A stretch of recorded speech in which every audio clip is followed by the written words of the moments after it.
Olá, que bom estarmos de volta aqui, mais uma quarta-feira, aula inédita aqui do curso A Bíblia Comentada com Rodrigo Silva, e eu fico muito, mas muito feliz de levar a Bíblia até você aí, em seu lar, onde quer que você esteja ouvindo essa matéria. Eu sei que alguns até disseram já que estão escutando enquanto vão para o trabalho, colocam ali, mesmo sem ver todas as imagens, vão escutando como se fosse um podcast. É válido também. Outros aproveitam que estão no metrô ali para poder olhar no celular, também é válido. E outros que têm o conforto de estar em casa, podem ali com calma assistir. É bom até, vou dar uma dica, que você assista mais de uma vez a aula. Ela está aí na plataforma para você. E convide, por favor, gente, faça boa propaganda desse curso. Que outras pessoas possam vir conhecer a Bíblia também. Nós já estamos com mais de 2.500 alunos, mas eu quero chegar a 5.000 alunos por alto, viu? Talvez eu quero até ultrapassar esses 5.000 alunos aí. Aliás, quanto mais vierem, melhor será. Tá bom? Anote sempre, faça comentários na sua Bíblia, marque o texto ali, vá ouvindo, prestando atenção. É lógico que o visual é muito importante, porque você está vendo aqui o material, mas você pelo menos foi escutando, para não perder o ritmo. Depois você escuta numa segunda vez, já vendo aqui os slides, os vídeos que eu estou apresentando, aí vai reforçando cada vez mais o conhecimento, ele vai fazendo parte de você. Na aula anterior, eu comecei a falar sobre a divisão do mundo após o dilúvio a partir dos 3 filhos de Noé. Você lembra, Noé tinha 3 filhos, Cão, ou Cam, Sem e Jafé. E eu falei com vocês que, grosso modo, os jafetitas, ou os descendentes de Jafé, foram aqueles que vão colonizando a partir ali do atual Irã, depois Grécia, Turquia, etc., até a Europa, os indo-europeus. Os semitas são aqueles que ficam ali na Ásia, em boa parte da Ásia, e os camitas, ou ramitas, são aqueles que acabam colonizando a África, em grande parte, e o corredor sírio-palestino ali. Agora, falando dos descendentes de Noé e dos descendentes de Noé, quando você vai na Bíblia aqui, em Gênesis capítulo 10, a partir do versículo 1 diz assim, olha, são estas as gerações de Sem, Cã e Jafé, os filhos de Noé. A eles nasceram filhos depois do dilúvio. Os filhos de Jafé foram Gomer, Magog, Madai, Jafam, Tubal, Meseque e Tiras. Os filhos de Gomer foram Askenaz, Rifane, Togarma. Os filhos de Jafam foram Elissá, Tarsis, Quitim e Dodanim. Esses repartiram entre si as ilhas das nações nas suas terras, cada qual segundo a sua língua, segundo suas famílias e suas nações. Deixa eu explicar isso aqui para você. Essa questão que cada um repartiu conforme as suas línguas, isso evidentemente aconteceu depois da Torre de Babel. Uma coisa que você precisa entender no modo como o Gênesis é escrito, eu já mostrei isso em outras situações. Primeiro, o autor, ele faz um resumo de coisas que vão acontecer no futuro. Depois ele retoma a história passada, ampliando aquilo. Um exemplo é no próprio fato de Caim, que fala que Caim casou-se com uma mulher que ele encontra na cidade, mas essa cidade só vai surgir lá na frente novamente. Ou seja, depois que fala dos outros descendentes de Adão. Então, esse é o critério da forma como o texto do Gênesis está escrito. A metodologia dele é a seguinte: ele resume antecipadamente uma ação futura para depois explorá-la de maneira mais abrangente. Seria como se eu fosse descrever a história de um aluno aqui do NASP e eu diria o seguinte, olha, esse aluno veio para o NASP e aqui ele conheceu a sua namorada, com a qual ele se casou e teve um filho e depois uma outra filha. Certo dia, ele estava andando no refeitório quando ele encontrou fulana de tal. E aí eles começaram a conversar. Mas eu já não falei lá que ele casou, teve uma filha, outra filha? Como é que agora ele se encontrou no refeitório? Na verdade, eu apenas resumi ali o que iria acontecer com ele no futuro e depois eu ampliei a história. Ficou claro para vocês? É assim que o Gênesis é trabalhado.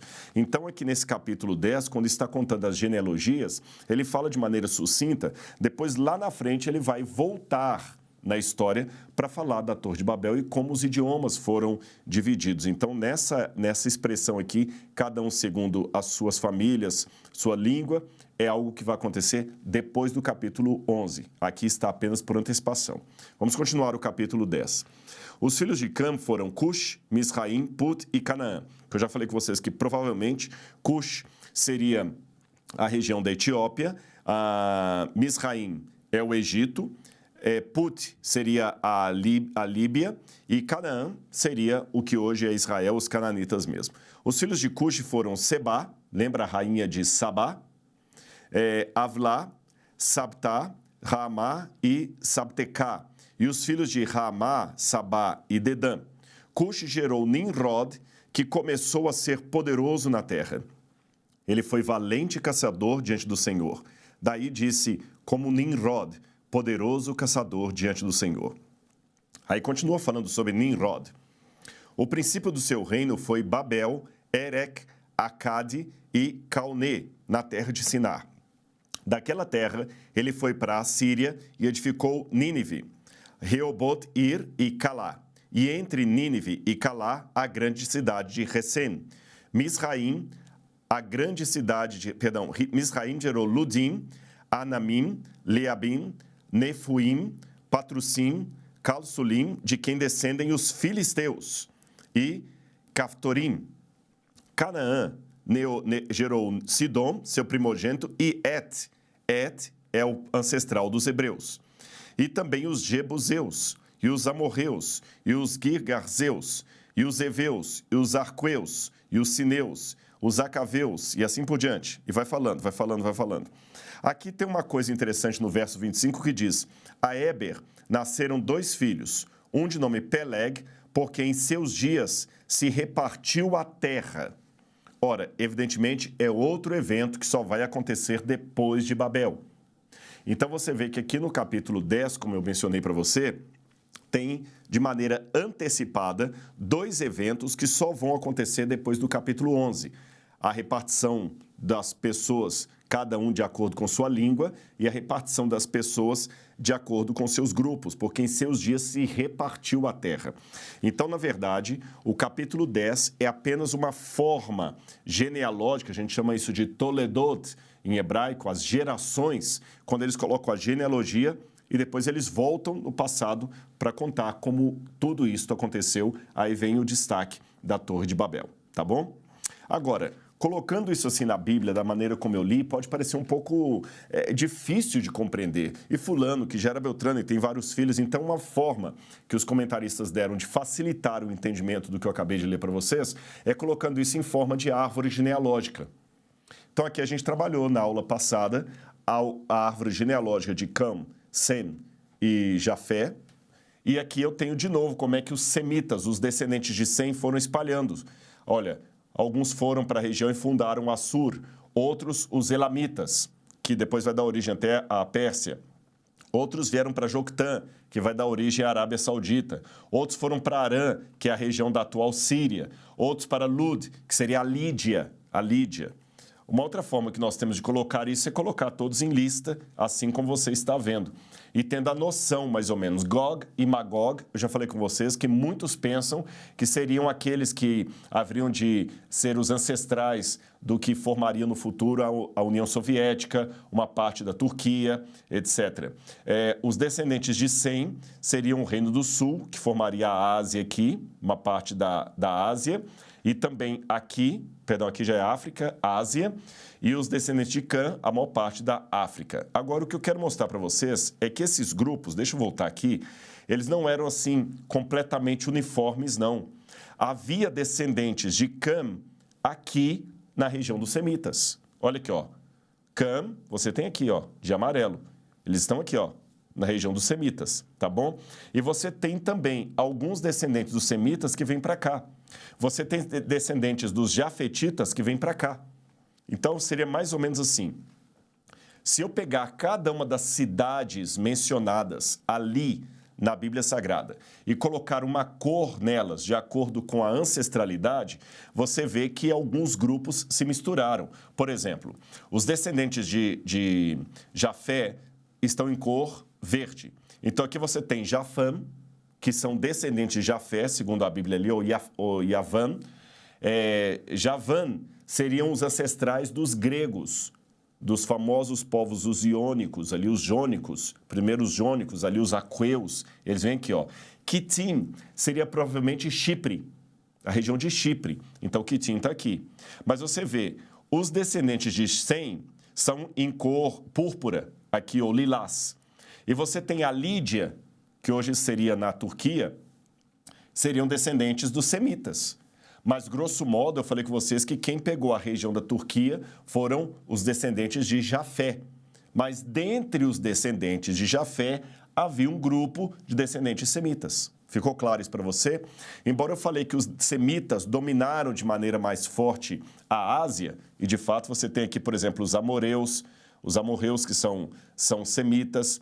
Você tem... Perdão, não, os amorreus não, os amoritas não são semitas. Aqui eu queria pegar os arameus, são descendentes dos semitas, os arameus estão aqui. Você tem também a Asfarchad, que seria a região da Torre de Babel, os elamitas, mas dentre eles você tem amoritas, você tem Canaã e filisteus, que são descendentes de Cam, são em alaranjado. Aliás, dos filisteus, deixe-me abrir aqui um parênteses, que alguns estudos mais recentes estão mostrando que provavelmente os filisteus são descendentes também de pessoas que vieram da região aqui da Grécia, tá bom? Então, provavelmente os filisteus também têm uma grande ascendência dos jafetitas. E houve grupos também que se miscigenaram.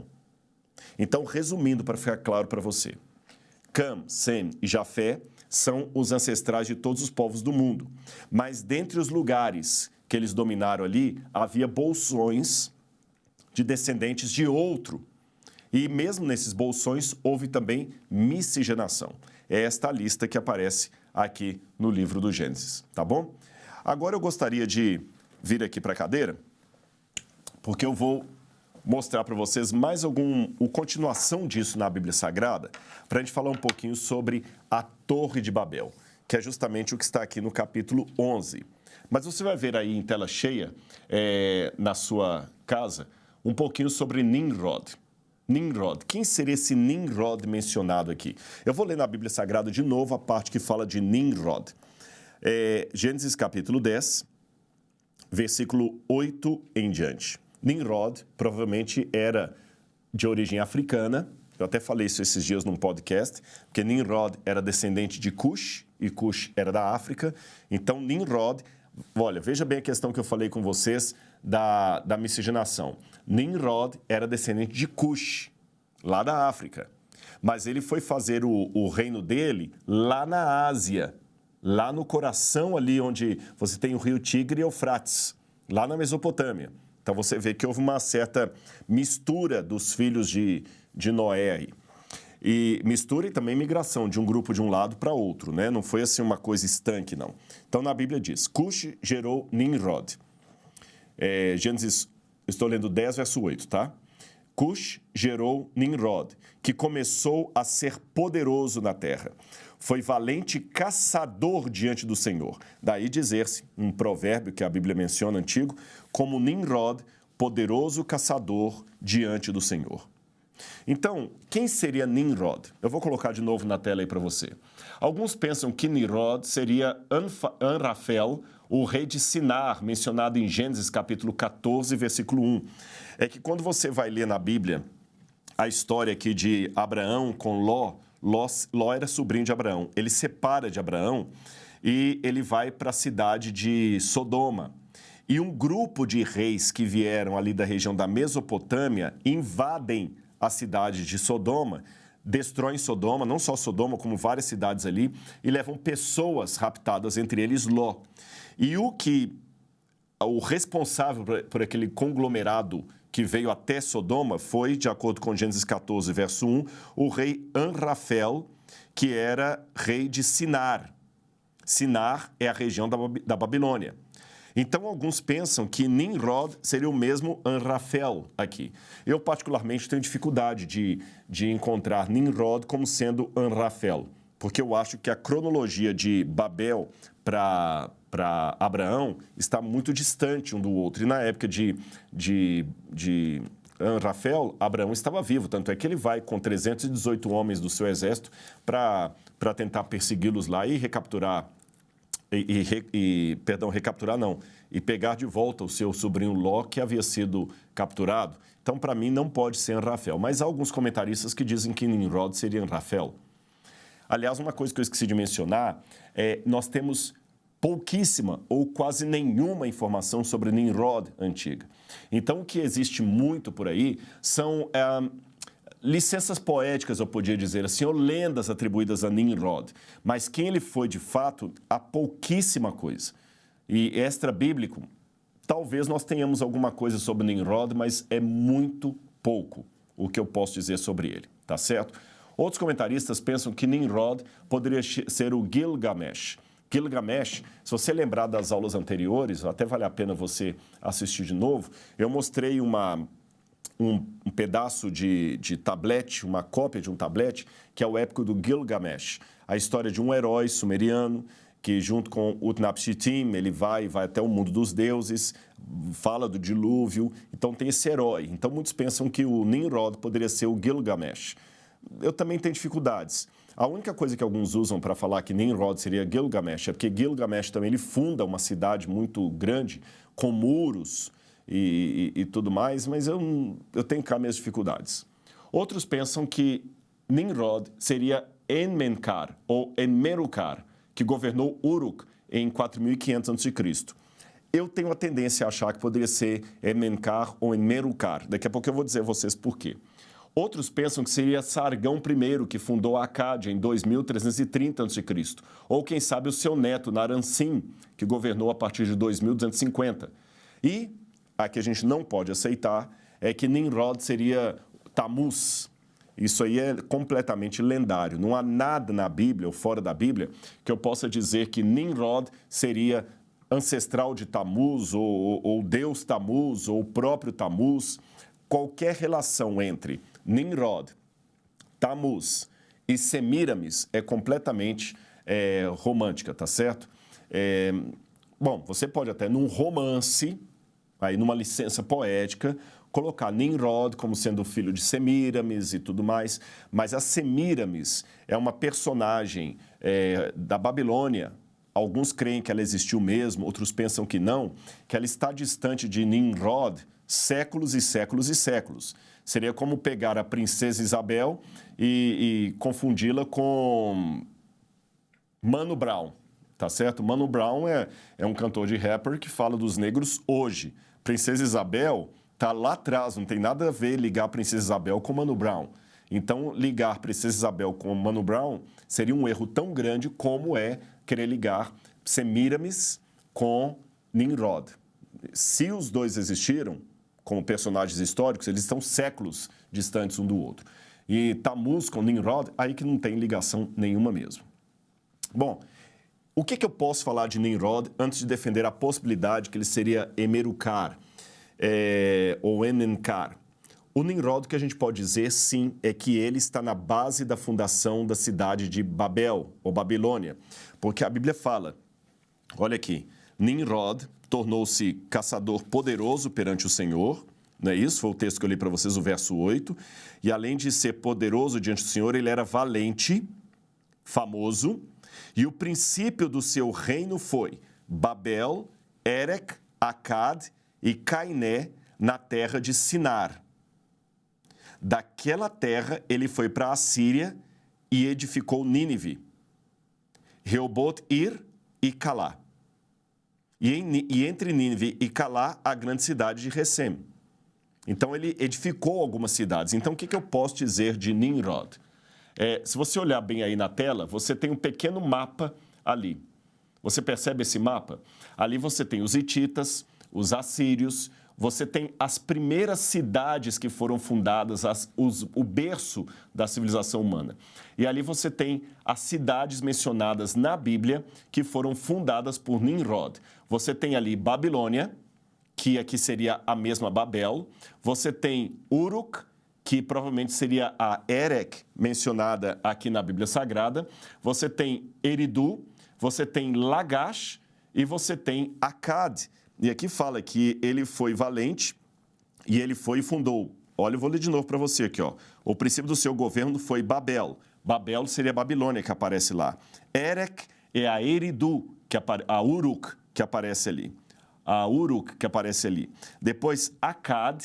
Acad tem logo em cima os acadianos, tá vendo? Você tem Acad, aí está escrito com 2 Ks, mas na nossa Bíblia em português, Acad com C. Calné, que nós não sabemos ao certo onde é que seria. E a terra de Sinar, provavelmente é a terra ali da Babilônia. Então, Nimrod formou todas essas aqui. E depois que ele fundou, diz que ele foi e edificou Nínive, que também aparece logo ali em cima como sendo, no futuro, a capital dos assírios. Então, o que eu posso dizer de Nimrod? Ele está, de fato, ali no berço da civilização humana. E quando eu falo berço da civilização humana, eu quero lembrar para você algo que eu falei na aula anterior. Na aula passada, eu mencionei para você que mesmo se eu estivesse falando apenas com autores seculares, que não tem nada a ver de Bíblia, é dito mesmo no mundo acadêmico que o berço da civilização humana é a Mesopotâmia, a região ali que está entre o rio Tigre e Eufrates. Eu falei isso para você.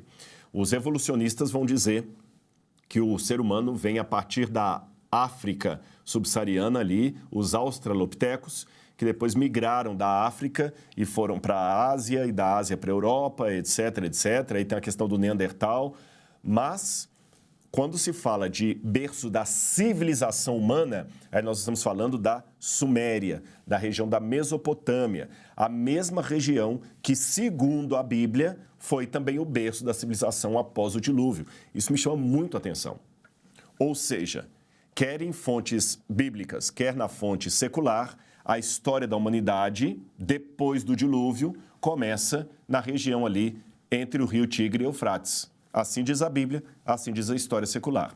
E a Bíblia dá um adendo aqui, ela coloca um personagem chave como sendo o fundador dessas primeiras cidades ali, que foi o nosso amigo aqui, o Nimrod. Agora, por que eu falei com vocês da possibilidade dele ser o Enmenkar ou Emerukar? Bom, olha aí na tela esse tablete cuneiforme que nós temos. Esse aqui é um poema onde fala a história de Enmenkar ou Emerukar e o senhor de Arrata. Por que eu estou falando Enmenkar ou Emerukar? Você sabe que a língua cuneiforme ela foi decifrada no século XIX, mas nós não temos certeza absoluta que se eu chegar lá, se eu pudesse entrar numa máquina do tempo e chegasse lá na cidade de Erech, no 3º milênio antes de Cristo, que eu falaria como um assiriólogo fala hoje, que eles iriam me entender. Esta forma de expressar ela é convencional. É fato que alguns fonemas, algumas sílabas, nós sabemos com exatidão a pronúncia, porque às vezes houve dicionários bilíngues, palavras estrangeiras que são usadas ali, então, pelo som daquela palavra estrangeira, a gente deduz. Mas não é uma certeza para longe de qualquer questionamento. Então, alguns assiriólogos acabam transliterando o nome em acadiano de Emenkar, o outro de Emerukar. Tá bom? Mas não interessa se é Enmenkar ou Emerukar. O fato é que esse poema, que foi intitulado de Emerukar e o senhor de Arrata, ele me traz algumas informações importantes de Emerukar, que estava construindo uma torre, e ele, para a sua construção, começa a demandar material de construção dos outros povos. E o senhor de Arrata se rebela contra ele e não quer mandar material de construção para ele. Quando você lê o poema na íntegra, parece que ele está fragmentado. Como você pode ver aí no quadro, ele está apenas em parte, ele está quebrado. Mas as partes que foram traduzidas dão a impressão, que pena que não encontramos o poema inteiro, que havia uma resistência de alguns reis de mandarem material de construção para Emenkar, porque era um material que era mandado quase como um imposto que você tinha que mandar anualmente ali, tá certo? E o curioso é que Enmenkar, segundo alguns especialistas em assiriologia, seria a mesma palavra para caçador, porque essa pressão kar pode ser traduzido como caçar ou tirar à força. Então, Enmenkar seria algo como que o nome próprio dele, Emer, o caçador. Emer, o caçador. Mas eu também tenho que admitir para vocês que alguns assiriólogos pensam que esse Car não seria só caçador, porque você pode também ter Car 2, como eles colocam ali no símbolo cuneiforme. Car 2 poderia ser o mesmo verbo para explodir, iluminar, brilhar, levantar, ou ainda caluniar, insultar. Então aí alguns especialistas pensam que Enmenkar significaria Emer, ou Emeru, o caçador, ou Emeru, o insultador. Emeru, o que tira a força. Emeru, o que brilha. Bom, ainda que seja essas outras formas de ler o texto, eu também não descarto a possibilidade que sérios assiriólogos pensam que Emeru, Car, seria Emeru, o caçador. Se esse Car for lido como caçador, eu tenho uma coincidência interessante, porque a Bíblia fala que Nimrod, eu li para vocês, foi valente caçador diante do Senhor. Se eu ler Car como sendo o iluminado, aquele que brilha, aquele que explode, também faz sentido com o texto bíblico que diz que Nimrod era valente diante do Senhor. Daí dizer-se Nimrod, poderoso caçador diante do Senhor, brilhante diante do Senhor. Todas essas traduções podem ser vistas. E outra coincidência é que o Emeru Car, dali daquele tablete, ele também é responsável pela construção de várias cidades ali no entorno do rio Tigre e Eufrates. E o que chama atenção quando você vai ler a tradução do texto é que ali o poeta fala de um momento em que a língua das pessoas parece que foi confusa. Eu vou ler para você. O poeta implora ao deus Enki que restaure a unidade linguística dos que habitavam a região de Shubur, Hamazi, Sumer, Uriki, que seria Akkad, e a terra de Martu. E aí diz na linha 145, para que todos possam adorar Enlil juntos, numa única língua. Aí o texto continua dizendo, Enki, o líder dos deuses, dotado de sabedoria, o senhor de Eridug, irá mudar as línguas em suas bocas, tantas quantas ele colocou lá. E o discurso dos homens será verdadeiramente um. Os assiriólogos aqui têm uma disputa gramatical que alguns insistem que o texto deve ser traduzido no futuro, em que o líder dos deuses mudará as línguas em suas bocas, tantas quantas ele colocou lá. Outros pensam que não, que o texto deve ser traduzido no passado, em que mudou as suas línguas. O fato é que mudou ou mudará me dá a impressão de algo relacionado com uma confusão linguística, porque pouco antes, na linha 145, ele implora ao Deus Enki, ao Deus Enlil, que restaure a língua de todos, para que eles possam adorá-lo numa única língua. Veja bem, o pedido que está na linha 145 é que a língua de todos seja restaurada. Olha, restaurar é trazer de volta algo que eu tinha e perdi. Concorda comigo? Que você restaure a paz que eu tinha e perdi. Que restaure a língua, o idioma. Então, uma língua que eles tinham que se perdeu.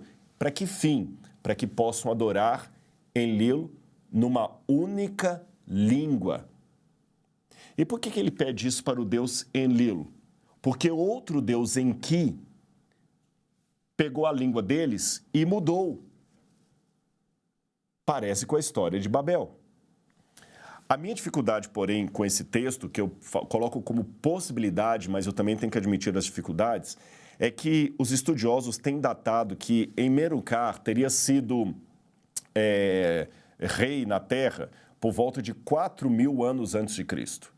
Se eu colocar 4.000 antes de Cristo, aí eu tenho um problema com a Torre de Babel, que eu a coloco muito distante de Abraão. Então, eu confesso para você que a cronologia desses eventos aqui, ela é aproximada, mas existem algumas lacunas. E antes que você pense assim, tá vendo, Bíblia é assim. Não, não é só a Bíblia não, meus amigos. Qualquer datação que nós estabelecemos, anota isso aí no seu texto, se alguém questionar a questão de datas na Bíblia. Qualquer sistema de datação que seja mais antigo do que 1400 a.C. começa a ficar com maior grau de especulação e probabilidade. Sabe por que eu estou dizendo a você isso? Porque nós fazemos a datação aqui ocidental baseados especialmente na dinastia dos faraós do Egito. Essa história das dinastias, várias listas das genealogias das dinastias dos faraós foram preservadas por... você tem, por exemplo, a paleta de Palermo, vou falar depois mais sobre isso quando a gente estudar o Êxodo. Você tem a paleta de Palermo lá, que tem a lista dos faraós.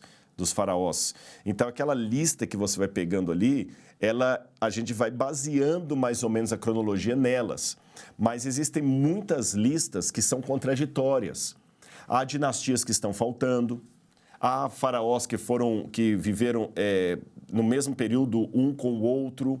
Então, a gente não pode, para longe de qualquer questionamento, pegar datas anteriores a 1400 a.C. e falar assim, ó, isso aqui bateu, tenho precisamente. Não.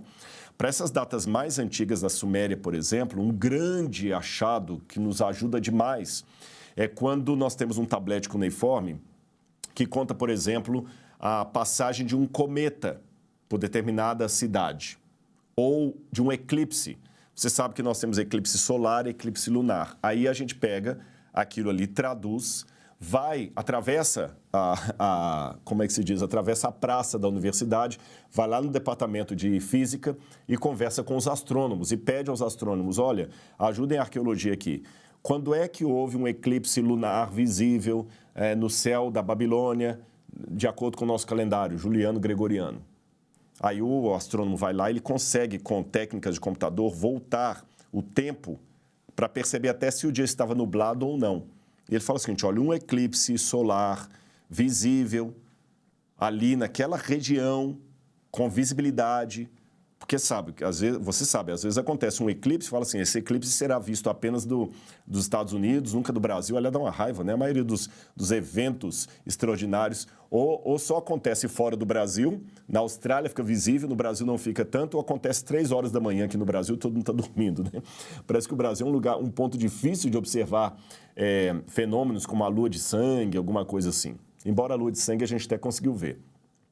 Mas então eu consigo, através do astrônomo, descobrir quando é que aquilo aconteceu. Aí o astrônomo me dá o resultado. Olha, Rodrigo, a gente conversou aqui com colegas, vimos no computador, houve um eclipse solar visível na região de tal lugar. Pelo nosso calendário, seria às 3 horas da tarde do dia 23 de fevereiro do ano 2030 a.C. Então, tem a precisão até da hora. Então, eu pego aquela precisão da hora e falo, olha, interessante, que esse tablete que fala desse eclipse solar, ele me diz que isso aqui aconteceu no 3º ano do reinado do rei fulano de tal. Então, eu sei que o 3º ano do reinado do rei fulano de tal era esse. Aí, daquele rei, você vai puxando outros reinados, porque cada lugar fazia um calendário próprio. Então, só estou dando um resumo assim para você ver como é que a gente faz essas datações, tá bom? E algumas coisas realmente, mesmo em egiptologia, há um grau de probabilidade. Bom, dificuldades apresentadas, há muitas coincidências entre a história de Emerucar e a Torre de Babel. As línguas que foram confundidas, a demanda para construir uma torre. Existe um tablete que eu não trouxe para você também, que estava no Museu Britânico, e ele foi traduzido lá atrás, na época de Gurney, que fala assim, os deuses deitaram abaixo a torre porque num dia a sua língua se tornou confusa, etc. Então, nós temos um depoimento fora da Bíblia a esse respeito. Agora, vamos à Torre de Babel. Então, você já sabe, a Torre de Babel tem a ver com o início das civilizações humanas e essa história de Gênesis capítulo 11, ela certamente aconteceu ali na região do Rio Tigre e Rio Eufrates. É ali que começou. Um caçador, ou um homem poderoso chamado Nimrod, fundou várias cidades ali. Eu mostrei as cidades para você. Entre elas, a cidade de Bavel, ou Babel, que vai se tornar Babilônia depois, e ele fundou a partir de uma torre. E a Bíblia fala que Deus confundiu as línguas dos homens aí nessa cidade, nessa torre. Então, Gênesis capítulo 1, versículo 1, diz o seguinte: em toda a terra havia apenas uma língua e só uma maneira de falar. Nós não temos, assim, como mapear qual seria a língua original do planeta Terra antes de Babel. Alguns rabinos, desde a época do Talmud, vão falar que a língua de Adão e Eva no Jardim do Éden era o hebraico, porque o hebraico é uma língua sagrada e eles tinham essa língua sagrada. Mas não tem como comprovar isso. Pelo contrário, a gente consegue mapear as origens do hebraico desde o tronco semítico. Então, eu sou cético para acreditar que o hebraico seria a língua que Adão e Eva falavam no Jardim do Éden. Eu, Rodrigo, particularmente, não estou convencido disso. Que língua seria? Eu não sei. Chomsky, que é o maior especialista em linguística que nós temos no mundo hoje, atualmente, Chomsky, ele afirmava que houve uma proto-língua mãe de todas as línguas que nós temos hoje. Chomsky acreditava até que existem alguns padrões do ser humano que se repetem em todas as línguas e que esses padrões estavam na língua mãe. Mas nem Chomsky fala qual seria essa língua original. Então, a única coisa que nós podemos dizer, de acordo com os estudos linguísticos mais recentes, é que havia na Terra, no passado, um único idioma e que todos os idiomas que nós temos no mundo hoje são descendentes de um idioma único. Isto, fora da Bíblia, os linguistas também dizem. Agora, qual seria esse proto-idioma universal, que depois foi modificando para surgir português, inglês, africans, holandês, sírio, árabe, um monte de línguas mortas, como acadiano, hebraico, elamita, heblaíta. Como é que foi modificando? A gente consegue fazer algum rastreamento, algumas similaridades, mas o máximo que a gente consegue é apontar troncos linguísticos. Por exemplo, você tem o tronco linguístico indo-europeu, línguas como o grego, por exemplo, vem do indo-europeu, as línguas saxônicas vêm do indo-europeu, então você tem, entre línguas saxônicas, você tem o alemão, o inglês, você pode ver que o inglês e o alemão são muito parecidos. Daquele tronco itálico, você tem o latim, você tem o romance, do romance e do latim vieram o português, que também namora um pouco com o grego. Então, você pode ver que o português, o francês, o italiano, o espanhol são parecidos, porque são línguas mais próximas, vêm todas de um tronco latino. Então, você fala em português igreja, você diz em espanhol iglesia, você diz em italiano chiesa, você diz em francês église. Então, église, igreja, a iglesia são parecidos. Agora, quando você vai já para o alemão e para o inglês, é bem diferente. Igreja em alemão é Kirche. Igreja em inglês é church. Kirche, church. Não tem nada a ver com iglesia, mas parece church, kirche, porque as duas línguas vêm de um tronco saxônico, diferente das nossas. Então, a gente consegue produzir, mais ou menos assim, o tronco linguístico que deu origem às subvariações que, por sua vez, deram origem às línguas que são faladas no mundo hoje. Tá bom? Agora, de novo, a pergunta que os linguistas não sabem responder é qual seria o proto-idioma universal. Bom, por enquanto, não, já que eu não tenho meios de descobri-lo, não me interessa saber qual era a língua que se falava antes de Babel. Mas é interessante que, mesmo fora do mundo da Bíblia, eu tenho uma admissão que as línguas que hoje falamos são todas originárias de uma língua-mãe original, que certamente foi a língua que foi confundida em Babel, de acordo com o relato bíblico, tá bom? Aí diz o seguinte, que os homens partiram do Oriente. Aliás, até interessante que aqui fala que os homens partiram do Oriente e encontraram uma planície na terra de Sinar e habitaram nelas. Mas antes de falar dessa questão do homem partir do Oriente, talvez pelo tempo que já está acabando, eu vou deixar isso para a próxima aula, eu quero mostrar para vocês um trocadilho que está no hebraico aqui, quando fala assim, olha, e habitaram ali, naquela terra, né? E disseram uns aos outros, venham, vamos fazer tijolos e queimá-los bem. É interessante, você vai ver aí no seu quadro, que a palavra que aparece para tijolos como aparece na Bíblia, é justamente a palavra lebená. Lebená. Lebenar é tijolos. E nabelá é confundir. Ó, veja o trocadilho. Lebená, nabelá. Percebeu a semelhança? Nabelá tem origem junto com o verbo balal. Balal é confundir em hebraico. E de balal vem a palavra bavel, que vem também de baval, que é confusão. Então, bavel, que é Babel, vem de confundir. Então, quando a Bíblia fala, vamos fazer tijolos, no hebraico ele usa um trocadilho entre a palavra tijolo e a palavra confundir. Quando diz no verso 7, venham, vamos descer e confundir a língua deles. Interessante como é que é até o dinamismo aqui da Bíblia. Olha, isso dá até um sermão para quem está assistindo aí, que for um pastor, um padre, ou alguém que prega na sua igreja, que gosta de assumir o púlpito e pregar na escola sabatina, escola dominical, no catecismo.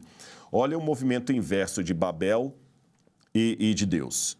O pessoal de Babel quer fazer uma torre para chegar ao céu. Então, eles fazem um movimento ascendente. Deus desce do céu, movimento descendente. Eles querem fazer uma torre para se unir. Deus os confunde para os separar, para separá-los. Percebeu o inverso aqui? E, biblicamente falando, o reverso da Torre de Babel seria justamente o Pentecostes, quando os homens, falando várias línguas, acabam sendo batizados com o Espírito Santo, de modo que eles começam a entender uns aos outros, mesmo falando várias línguas. Interessante. O Pentecostes é a reversão de Babel. É quando Deus faz com que as línguas diferentes sejam compreendidas. Talvez o que estamos precisando hoje seria de um Pentecostes, para a gente poder reverter Babel, reverter essa confusão, porque Babel, já falei, vem da palavra balal, confundir, baval, confusão. Então, Bavel, confusão. Nós estamos numa Babel, numa confusão. Mas Deus quer colocar diálogo entre nós. Bem, pessoal, faltam 2 minutos aqui para a gente terminar a nossa aula, então eu acho que eu vou dar uma interrupção nesse assunto para a semana que vem a gente continuar estudando mais esse capítulo 11 de Gênesis. Pode ser? Para não ficar cansativo para você. Eu vou ver com você, assim, qual seria a evidência arqueológica de que realmente uma torre houve ali naquela região do que a gente chama ali região de Mesopotâmia, ou crescente fértil, como alguns escolhem chamar, entre rios. Como é que começou tudo isso ali e que lições nós podemos aprender sobre essa história da Torre de Babel? Tá gostando? Então não perca o nosso próximo encontro semana que vem, quarta-feira, sempre às 20 horas. Um grande abraço e até lá!